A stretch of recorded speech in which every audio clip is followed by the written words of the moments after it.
I really wanted to do this video outside today, but here in Buffalo today, it's a crappy day. It's raining. I didn't feel like getting wet.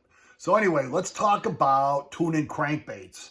Whether or not it's a storm like this with a shallow lip or a reef runner with a big lip, or maybe this old Bagley's for bass fishing. So anyway, we want to make sure that they're always running straight and true. The designers spend a lot of time making these hydrodynamic, as I call it. You don't want to put, let's talk about that first. You want to put a snap swivel on the front. I found this on the beach. Can you believe somebody was fishing with this? Look at the size of this thing. It's unbelievable. You don't need anything on here.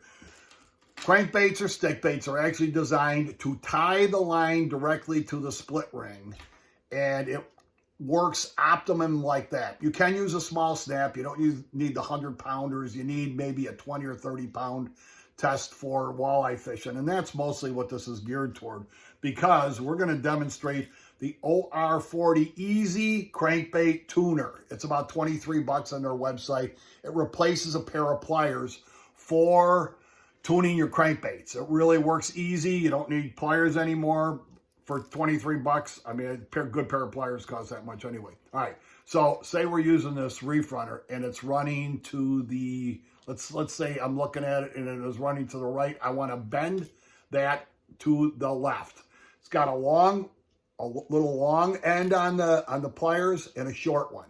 So we put the long end on the lip, we give it a squeeze, and it pops a little bit.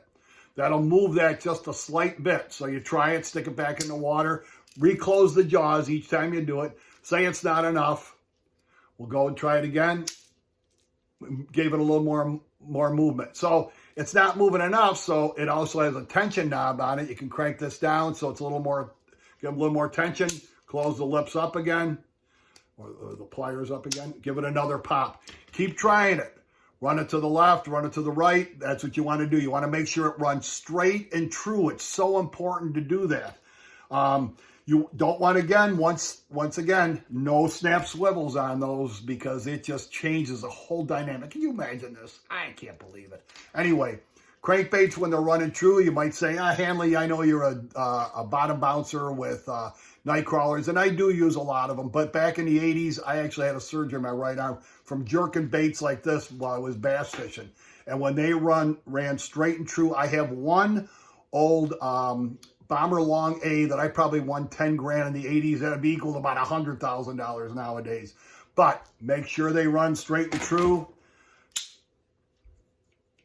These things work great. Hey, like and subscribe. I really appreciate you watching.